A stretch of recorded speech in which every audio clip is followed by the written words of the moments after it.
कार्यक्रम की अध्यक्षता कर रहे अनीस रफ़ी साहब और दोस्तों, इस्मत जी के बारे में अभी मेरे पूर्ववक्ता ने बताया ही कि इस्मत जी वक्त से आगे थी। वे उन रचनाकारों में से हैं जिन्होंने अपने जीवन को रचना की खुराक बना ली थी। इस तरह से जियो कि उसको ही अगर लिखा जाए तो एक जबरदस्त रचना बन जाए। अपने जीवन को और अपनी रचनाओं को दोनों का कोई भेद नहीं था। अपने लिखे और जिए दोनों वो जी रही थी या लिख रही थी, या लिखे की तरह जी रही थी या जिए को लिख रही थी। इसका फर्क बहुत मुश्किल है। जैसा कि अभी कहा गया, टेढ़ी लकीर में अपने जीवन को ही, अपने जीवन में जो कुछ जिया, जो कुछ महसूस किया, नावल उसी विषय पर है। ये जो जीने और लिखने का जो फर्क है वो मिटा देने का साहस बहुत कम लोगों के पास होता है। बहुत सारे ऐसे लोग हैं जो लेखन के अलावा दूसरे क्षेत्रों में हैं। उन्होंने भी अपने जीवन को किसी न किसी आदर्श के लिए सौंप दिया है। वे वो जीते हैं, उनका अपना कोई व्यक्तिगत जीवन नहीं बच जाता। वे अगर सामाजिक क्षेत्र में हैं तो लगातार आंदोलन करते रहते हैं, कोई घर परिवार नहीं रह जाता। जिन लोगों ने आज़ादी की लड़ाइयाँ लड़ी थी उनका अपना कोई जीवन नहीं था, वे लगातार संघर्ष में रहे। तो क्या लेखक ऐसे नहीं होते जो जिए और जो लिखे, दोनों का भेद उनके यहाँ मिट जाता हो? जिन लेखकों ने अपने जीवन पर लिखने का साहस किया वे निश्चय ही विवादों में रहे, क्योंकि कोई भी व्यक्ति अकेले तो नहीं जीता। उसके साथ उसका घर है, उसके परिवार हैं, उसके मित्र हैं। अगर कोई लेखक अपने जीवन को लिखने का विषय बनाता है, संस्मरणात्मक लेखन लिखता है, तो निश्चित रूप से वो अपने जीवन में अपने से जुड़े हुए तमाम चरित्रों के बारे में भी लिखेगा। और जब लिखेगा तो उसके मित्र, उसके परिचित, उसके रिश्तेदार जिनका जिक्र उसकी रचनाओं में हुआ है, उनको आपत्ति होगी। क्योंकि जो आम जिंदगी है, आम लोग हैं, वो ऐसी जिंदगी जीते हैं जो बाहर से कुछ और है और भीतर से कुछ और है।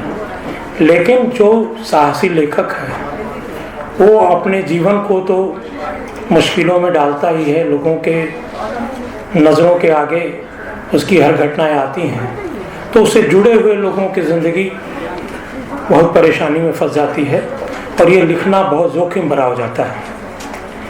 लेकिन जिस दौर में अभी महिलाएं ठीक से लिखना नहीं जान रही थी, साहित्य की दुनिया में नहीं आई थी, उनको अभिव्यक्ति की स्वतंत्रता नहीं मिली थी, नारियों को बराबरी का दर्जा नहीं मिला था, ऐसे समय में अपने बारे में, अपने पास पड़ोस के बारे में और महिलाओं की ज़िंदगी के तमाम छुपे हुए ऐसे मुद्दों को उठाने का साहस उन्होंने किया जिसके बारे में वे आपस में तो कहती सुनती हैं, लेकिन समाज में साहस के साथ कहने की ज़रूरत उनकी नहीं है।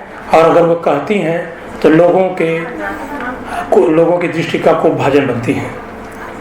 लेकिन उन्होंने जो जिया, जो लिखा, एक तो वो फिल्म इंडस्ट्री से जुड़ी हुई थी।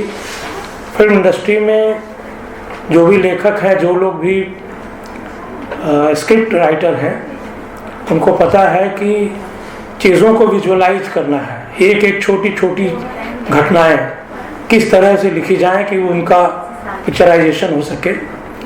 तो वो लेखक जो फिल्म इंडस्ट्री में स्क्रिप्ट लिखता है, वो उसकी रचना में एक खास तरह का विकास आता है। वो पूरी जीवन, क्योंकि वो फिल्म में रूपांतर करते समय एक पूरा जीवन का एहसास उसमें होना चाहिए। तो वो लेखक केवल मानसिक उद्वेगों को ही व्यक्त नहीं करता, बल्कि वो पिक्चराइजेशन तक चीज़ों को जाता है। इसलिए वो जो लिखता है उसका प्रभाव एक पाठक के सामने एक जीवंत चित्रों की तरह से सामने आता है। प्रेमचंद इसके उदाहरण है। आखिरी दौर में, अपने जीवन के लगभग आखिरी दौर में वे फिल्मों में गए थे, और ये आश्चर्य की बात है कि उनका जो सबसे मजबूत उपन्यास है, जो सबसे ज़्यादा आकर्षित लोगों को करता है, वो गोदान वो फिल्म इंडस्ट्री में थे, बॉम्बे में थे, उस समय उन्होंने लिखना शुरू किया था। इसमें जो मैच्योरिटी है, उसमें जो यथार्थ के बहुत सारे रंग हैं, वो मेरे ख्याल से फिल्मों में जाकर लेखन की वजह से आया था। जो भी लेखक आज हैं, अगर वे एक फिल्म की स्क्रिप्ट लिख दें तो मेरे ख्याल से उनके लिखने का तौर तरीका बदल जाएगा, क्योंकि वो जानते हैं कि बहुत सारी चीज़ें अमूर्त छोड़े जाने पर उनका पिक्चराइजेशन नहीं हो सकता। इसकी वजह से बहुत सारे डायमेंशन और बहुत सारी चीज़ों को लोगों के सामने साकार करने का जो तौर तरीका है वो इस्मत जी की लेखनी में मिलता है, क्योंकि वो लगातार उन्होंने 12 फिल्मों की स्क्रिप्ट लिखी थी। एक आध फिल्म में उन्होंने अभिनय भी किया था। दूसरी बात यह है कि उन्होंने भाषा के स्तर पर जो काम किया वो ज़बरदस्त है।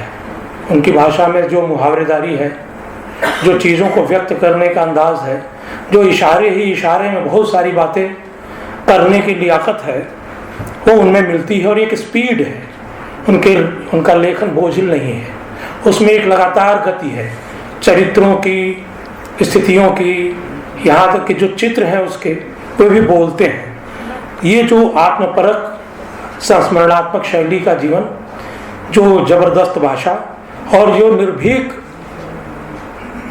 जो चिंतन था उनका, वो अपने आप में बेमिसाल था। उस तरह के दूसरी भाषाओं में भी जो लोग लिख रहे थे, उनमें महत्वपूर्ण नाम है महादेवी वर्मा हिंदी में, और इधर अमृता प्रीतम उर्दू में। आप देखें कि इन लोगों ने भी जिस तरह का जीवन जिया वो आम स्त्री का जीवन नहीं है। अमृता प्रीतम का जीवन भी उसी तरह का बहुत ही घटनाक्रमों से जुड़ा हुआ, और लगभग अपने लेखन को उन्होंने अपनी ज़िंदगी दे दी थी, और या अपने ज़िंदगी को लेखन दे दिया था। एक जिस तरह से स्क्रिप्ट लिखी जाती है रोचक घटनाक्रम की तरह, उनका जीवन भी उसी तरह की घटनाओं से भरा पूरा था।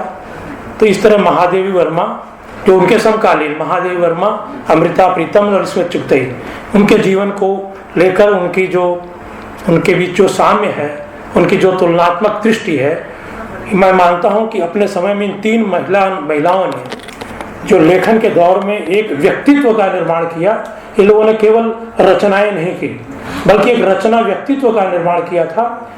उस तरह का साहस, उस तरह की मेधा, उस तरह का समर्पण साहित्य में दुर्लभ देखने को मिलता है। आप लोगों ने इस्मत पर इतना शानदार कार्यक्रम का आयोजन किया और आपने मुझे इसका हिस्सा बनाया, उसके लिए मैं आप लोगों का शुक्रगुजार हूँ। धन्यवाद।